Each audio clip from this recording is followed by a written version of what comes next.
Guys, मुझे ना income हुआ है, ठीक है।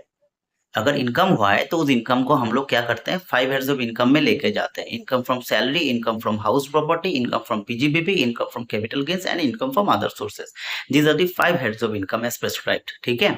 बट 5 हेड्स ऑफ इनकम में लेके जाने से पहले we have to see whether that income itself is taxable और नॉट। अगर कोई भी इनकम टैक्सेबल होगा तभी जाके 5 हेड्स ऑफ इनकम में लेके जाएंगे।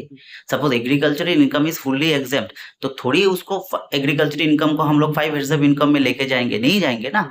सो हम लोग को डिटरमाइन करना पड़ेगा, we have to determine that whether that income is taxable और नॉट। कैसे पता चलेगा? कैसे पता चलेगा कोई भी इनकम आया उसको वो टैक्सेबल करेंगे कि नहीं करेंगे?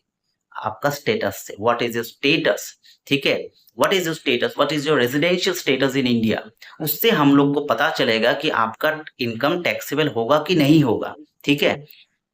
अगर रेसिडेंट होगा, अगर कोई भी इंडिविजुअल इंडिया में रेसिडेंट है, ठीक है, उसका स्टेटस रेसिडेंट है, दैट इंडिविजुअल का ग्लोबल इनकम, वो अगर यूएई में इनकम कर रहा है, यूएसए में इनकम कर रहा है और यूएसए में रिसीव कर रहा है, इनकम को यूएसए में रिसीव कर रहा है, इनकम को दुबई में इनकम कर रहा है, दुबई में रिसीव कर रहा है, लेकिन उसका स्टेटस इंडिया में रेसिडेंट है, तो that income, that global income is taxable हो जाएगा। बट अगर नॉन रेजिडेंट है तो उसका ग्लोबल इनकम कहीं से भी इनकम करे, ठीक है, यूएसए में इनकम कर रहा है, रिसीव कर रहा है, दुबई में इनकम कर रहा है, रिसीव कर रहा है, global income will not be taxable for non resident in India.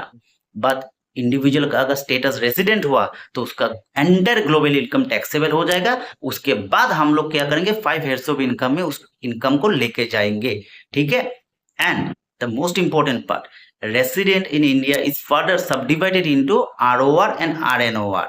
ROR का ग्लोबल इनकम टैक्सेबल होगा, बट आरएनओआर जो है, आरएनओआर, उसका ग्लोबल इनकम टैक्सेबल नहीं होगा।